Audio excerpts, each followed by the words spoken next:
ईश्वर की भक्ति कभी इंसानों के सोचने से नहीं मिलती।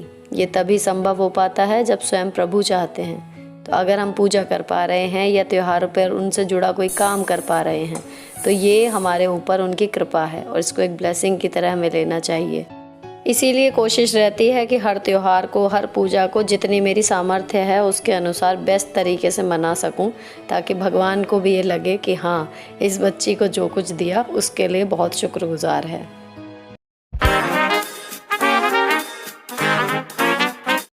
हेलो दोस्तों, कैसे हो आप लोग। Welcome back to the channel live life easy. तो ये है जी कान्हा जी की छठी का एक छोटा सा व्लॉग।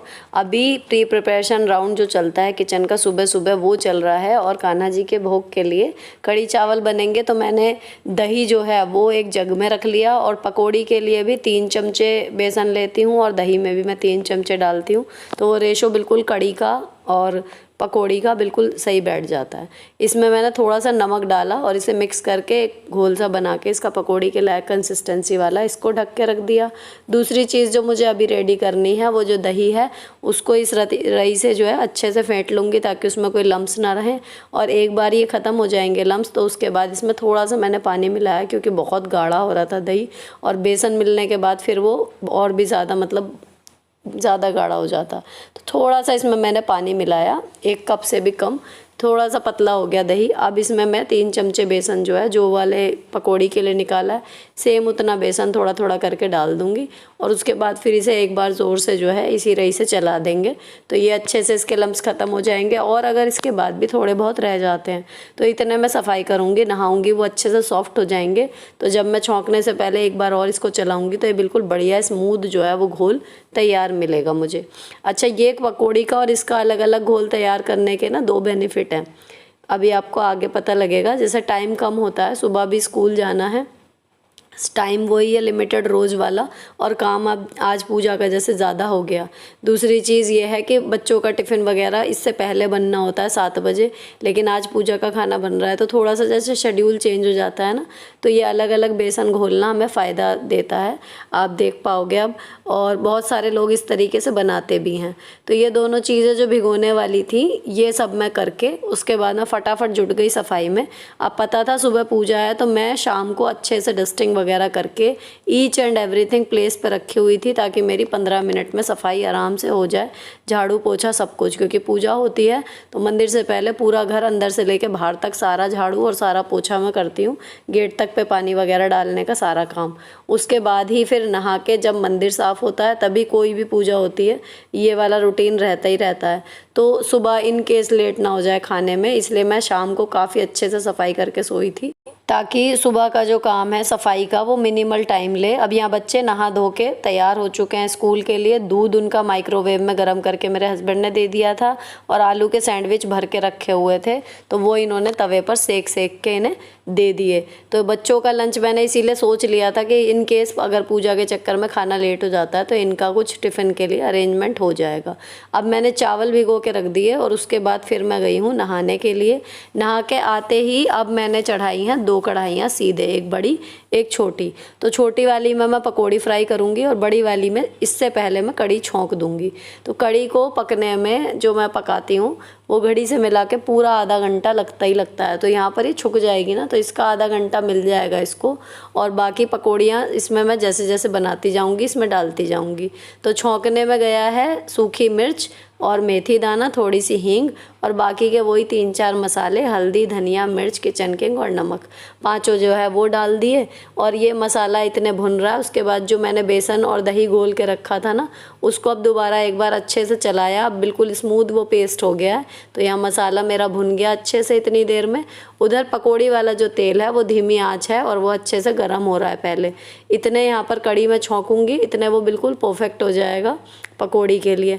तो यहाँ पर पहले मैंने बेसन और दही का घोल डाला और जितना अब उसमें पानी था उतना ही और भर के, जितना मतलब दही था ना उसमें दही और बेसन एग्जैक्ट उतना ही पानी और भर के इसमें डाल दिया। तो ये अभी आपको दिख रही है जितनी, पकने के बाद उसकी जस्ट आधी हो जाएगी और खूब गाढ़ी गाढ़ी बढ़िया कड़ी बनती है। कंसिस्टेंसी भी परफेक्ट आएगी और इसका जो स्वाद है, खटास जो है वो भी बिल्कुल परफेक्ट आती है इस तरीके से।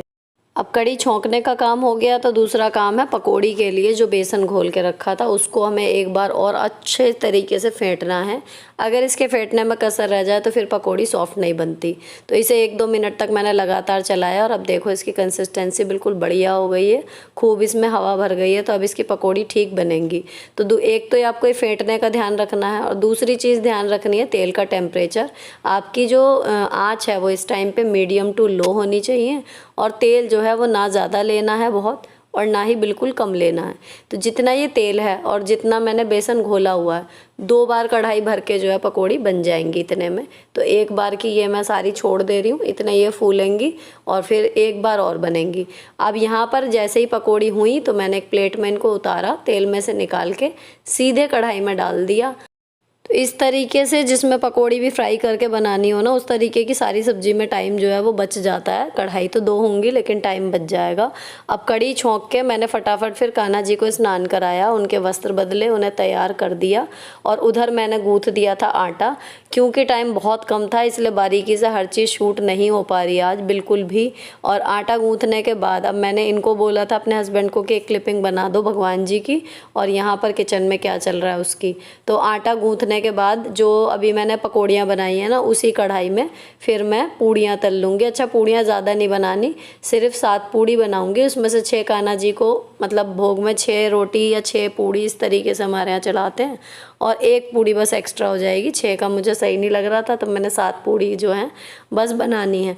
बाकी चावल इस हिसाब से बनाए हैं कि दिन में लंच के भी हो जाएं, पुनीत भैया के यहाँ भी 1 प्लेट चली जाए और भगवान जी का भोग तो लगेगा ही लगेगा। अब मैंने यहाँ पर जो है फटाफट से पूड़ी उतारनी शुरू कर दी हैं, एक बार ये सिक गई हैं और मेरे हस्बैंड जो हैं वो लगातार मेरे साथ हैं।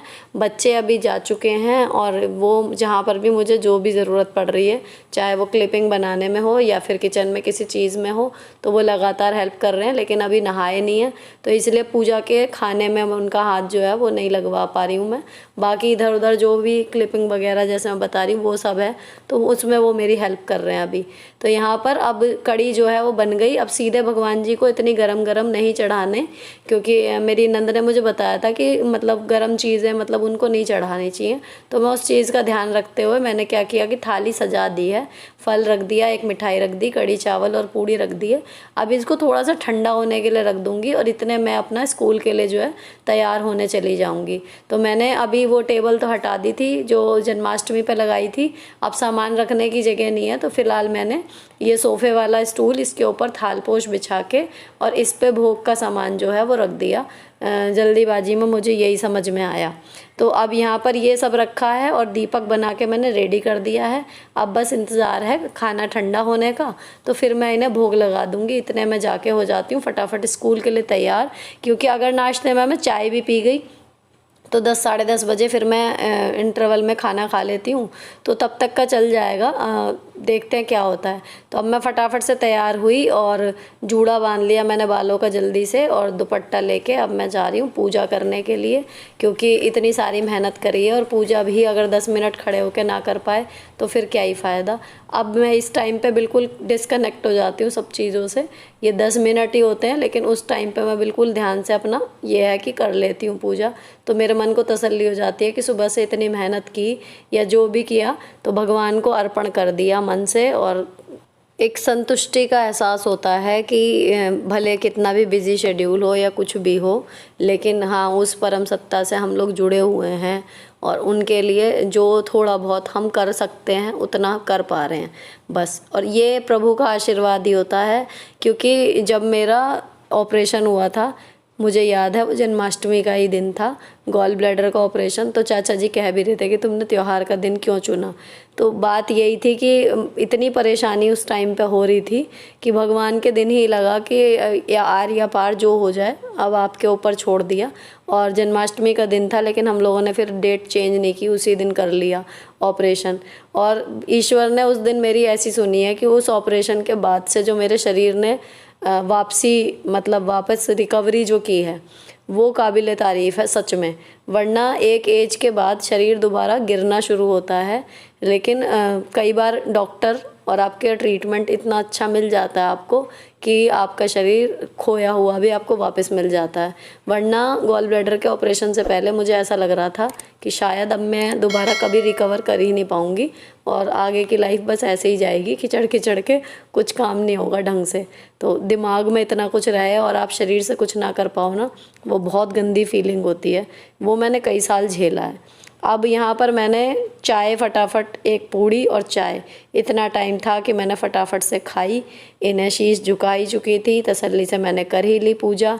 ये क्लिपिंग मेरे हस्बैंड बना रहे थे जब मैं नाश्ता कर रही थी, और उसके बाद मेरा खाना कढ़ी चावल मेरे हस्बैंड ने पैक कर दिया था, वो लिया, फ़ोन डाला और उसके बाद हम लोग निकल गए स्कूल। और इसी के साथ ये व्लॉग भी ख़त्म होता है। छोटा बना है जैसे यूजुअल मेरे वीडियोस होते हैं उसके अकॉर्डिंग, लेकिन फिर भी अगर अच्छा लगा हो तो चैनल को सब्सक्राइब किए बिना मत जाना। मिलती हूँ आपसे नेक्स्ट वीडियो में। Till then bye bye, stay beautiful always.